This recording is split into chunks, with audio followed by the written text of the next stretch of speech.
देखिए हम इस वक्त चांदनी चौक इलाके में हैं और यहाँ पर जो लोग मौजूद हैं उनसे बात करने की कोशिश करते हैं। क्या नाम है बेटा आपका? जी सर, गुफरान नाम है। गुफरान, आप यहाँ यहीं रहते हैं, क्या करते जी यहीं रहते हैं, पटरी लगाते हैं यहीं पे। हैं? कल जब ब्लास्ट हुआ तो आप कहाँ थे? हम यहीं थे, दुकान पे ही थे, दुकान बढ़ा रहे थे। ब्लास्ट हो गया था ना, बहुत ज़्यादा आवाज़ हो रही थी, ऐसा लग रहा है पैरों तले ज़मीन खिसक गया। तो सबने जल्दी जल्दी मार्केट बंद करने के लिए बोला, तो मार्केट जल्दी बंद कर दिए थे। आप मौके पे गए थे क्या? मौके पे नहीं सर, जाने नहीं दे रहे थे ना, सब भाग रहे थे लोग, पब्लिक बहुत भाग रहे थे, जाने नहीं दिए उधर तक। तो आप कहाँ के रहने वाले? मैं बिहार का रहने वाला हूँ, बिहार में कहाँ के? किशनगंज। अरे तो आज तो वोट गिर रहा है, आप वोट डालने नहीं गए? क्या करें सर, मजबूरी है, नहीं जा सकते। आपका वोट है वहाँ पर? हाँ वोट है, कटा तो नहीं है? कट गया होगा इसका तो पता नहीं, हम इधर ही है, पता करना पड़ेगा कट गया। वोट डालने जरूर जाना चाहिए था। खैर, आप भी यहीं के हैं? तो जब ब्लास्ट हुआ तब कहाँ थे आप? मैं शॉप में था, मेट्रो गेट नंबर 1 से ऊपर चार दुकान छोड़ के मेरा ऊपर वही दुकान एकदम वहीं पे था। तो आपकी दुकान में कुछ नुकसान हुआ है क्या? मेरे दुकान का डिस्प्ले पूरा गिर गया। एक समझो जोर से धमाका हुआ और वो मैं कुछ देखने में धमाका हुआ तो मैं देखा इधर इधर वो डिस्प्ले गिर रहा था और पूरी दुकान हिल गई थी। तो मैं तो वही 1 मिनट के लिए तो वहीं हो गया था। फिर बाहर जाके देखा, आप भी गिर गए? हाँ यार, वो इतना बड़ा धमाका था, वो कुर्सी से नीचे गिर गया। वो डिस्प्ले गिर रहा था, वो दुकान हिल रही थी, वो गिर रहे थे कुछ। तो फिर मैं देखा, बाहर देखा तो लोग बहुत भगदड़ थी, फिर उधर जा नहीं पाया बस। हाँ। इसमें है ना बड़े आतंकी संगठन का खुलासा हो रहा है जिसमें डॉक्टर, पढ़े लिखे लोग भी शामिल थे। अमोनियम नाइट्रेट की जगह ब्लास्ट कराया गया। हाँ, वो तो ऐसे ही दिख रहा है बस। वो तो लोग आ रहे थे, अब लोगों को मैं तो बोल रहा था कि भागो मत, कुछ नहीं होगा, बस लोग इधर उधर भाग रहे थे। आप भी सर हिला रहे हैं, आप भी थे कल उस वक्त? ये हम तो उस प्रोग्राम में थे कि जो गेट के पास प्रोग्राम चल रहा था वंदे मातरम का, दिल्ली पुलिस का। उस प्रोग्राम के बाद तो हम चले गए थे, मगर उसके 5-10 मिनट बाद ये धमाका हुआ है। अच्छा, अंदर लाल किले के उधर? नहीं, मेन गेट पे जो लोहे का गेट बना हुआ है वहीं पे दिल्ली पुलिस का प्रोग्राम चल रहा था, वंदे मातरम का। तो उसके 10 मिनट के बाद ही धमाका हुआ। हम जब प्रोग्राम खत्म हुआ उसके बाद धमाका हो गया। हाँ, हम जा चुके थे। जब आप भी बाइक पे बैठे कुछ बता रहे थे, आपने क्या देखा कल? मैं तो यहाँ रेडी लगाता हूँ, यहीं कोने पे, चीले की और ब्रेड की। अच्छा, मैं यहाँ खड़ा हुआ था, अपने दुकानदारी कर रहा था, बहुत तेज से बम फटा। जो आग जो लगी थी बहुत ऊंची गई थी, ऑटो वोटो पता नहीं क्या क्या आदमी बता रहे थे। यहीं से मैंने जैसी भगदड़ मची ना, 5 मिनट के अंदर अपनी रेडी लेके भाग गया मैं। सारा माल का माल ऐसे की बंद करके लेके चला गया। उन्हें कोई बड़ा हादसा हो गया। तो आग इतनी थी और बहुत ज़्यादा आवाज़ बहुत ज़्यादा थी। शुरुआत में आपको क्या लगा, सीएनजी किट फट गई है, क्या हुआ? कोई कह रहा सिलेंडर फटा है, कोई मैंने सिलेंडर की तो है नहीं, आवाज़ होती है बहुत ज़्यादा तेजी की आवाज़ हुई थी, बहुत ज़्यादा। ये ज़िंदगी में 30-35 साल से रेडी लगा रहा हूँ चांदनी चौक में ही, अपना दर करके नहीं है, लेकिन ऐसा हादसा मैंने कभी नहीं देखा जो कल देखा था। आपको लग रहा है वक्त आ गया है कि अब आतंकी हरकतों को लगाम लगाने के लिए आखिरी कर देना चाहिए कुछ? ये 15-20 साल से जब से सरकार आई है, जब से, तो अब पहले कांग्रेस के टाइम पे तो हो रहे थे, हल्ला हो रहा था कि यहाँ हो गया, वहाँ हो गया, अहमदाबाद में फट गया, यहाँ फट गया, बम्बई में फट गया, आज दिन हो रहा था। अब ये रोक हो गई थी, अब शांति सी बनी थी, ये फिर चालू हो गया व्यंजन, जिसमें सभी को दिक्कत होती है। भाई साहब पता नहीं कितना आदमी मरा है इसमें।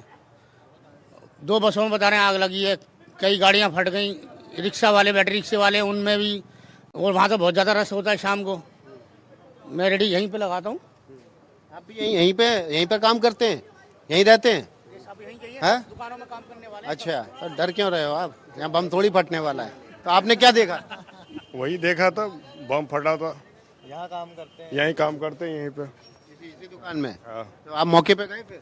नहीं, मौके पे नहीं गया था, मैं काम कर रहा था दुकान में। हम लोग के भाग गए थे। अच्छा, हाँ, जैसे आसमान लाल हुई, धमाका हुआ, सब उल्टे सीधे भाग रहे इधर उधर। मैं भी दुकान छोड़ छाड़ के भाग गया, माल वाल छोड़ के। भी नहीं हुआ था। हाँ जी, जब 3 रावण जलते हैं, 3 जगह रामला होती है उसी एरिया में, तभी भी इतनी तेज आवाज नहीं होती है रावणों की, जो बम पटाखे लगाते हैं, उससे भी बहुत भयंकर था।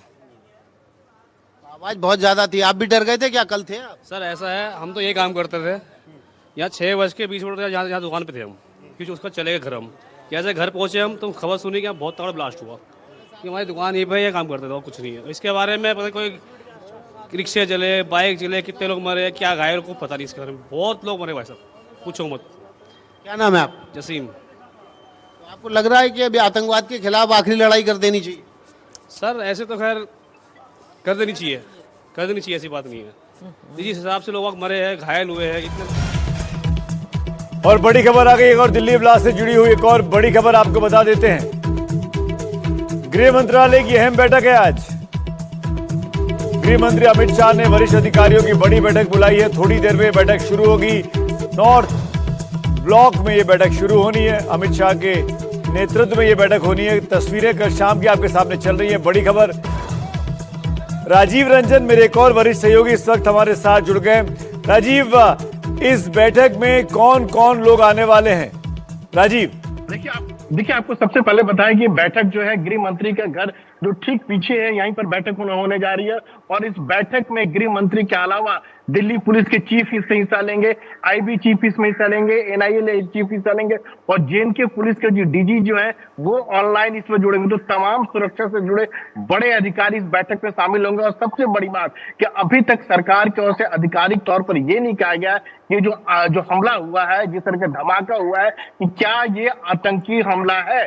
अगर ये बात साबित हो जाता है कि अगर ये आतंकी हमला है और इसके तार जैसे मोहम्मद से जुड़े हुए हैं, जैसे मोहम्मद यानी पाकिस्तान में बैठा हुआ आतंकी संगठन, तो हो सकता है मैं बात बार बार दोहरा रहा हूं कि पहलगाम आतंकी हमला होने के बाद जिस तरह से भारत ने जो जैश के आतंकी कैंप जो मुरिदके में हमला किया था, उसके बाद जैश ने जो अपना जो ट्रेनिंग कैंप जो है वो खैबर पख्तूर में यानी भारत की जो सीमा है उससे कहीं ज्यादा दूर शिफ्ट किया। और उसके बाद याद रखिएगा भारतीय वायुसेना के प्रमुख जो है उन्होंने साफ कहा था कि कोई भी आतंकी कैंप जो है भारतीय वायुसेना के रेंज से दूर नहीं है। और यह भी मत भूलिए कि सरकार और सेना ने साफ किया है कि ऑपरेशन सिंदूर खत्म नहीं हुआ है।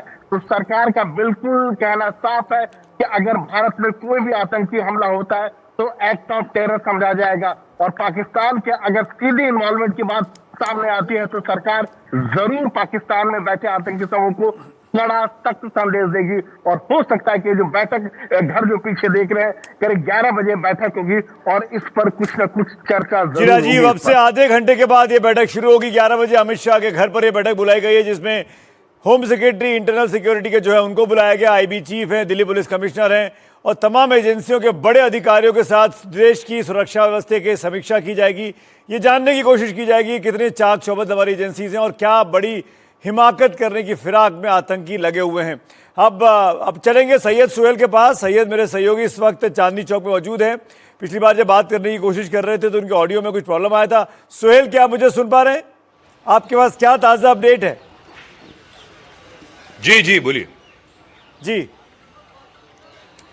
जी सुमित, जिस बात का जिक्र आप कर रहे थे, एक तरफ गृह मंत्री बैठक करने जा रहे हैं, बताया जा रहा है उसमें एनआईए के चीफ और रॉ के चीफ भी हो सकते हैं। किस तरह के इनपुट्स थे? कई बार इनपुट्स एजेंसियों के पास होते हैं, खुफिया एजेंसियों के पास, कि कहीं कुछ धमाका हो सकता है। इस तरह की जानकारियां कई बार अलर्ट्स आते हैं, लेकिन वो एक्यूरेट एग्जैक्ट कहां पर होने वाला है उस तरह के अलर्ट्स नहीं होते कि अगर दिल्ली में कुछ इस तरह की घटना हो सकती है, वो दिल्ली में कहां हो सकती है, दिल्ली में रेड फोर्ट पर हो सकती है, कहीं और हो सकती है। इस तरह के स्पेसिफिक इनपुट्स नहीं होते हैं कई बार।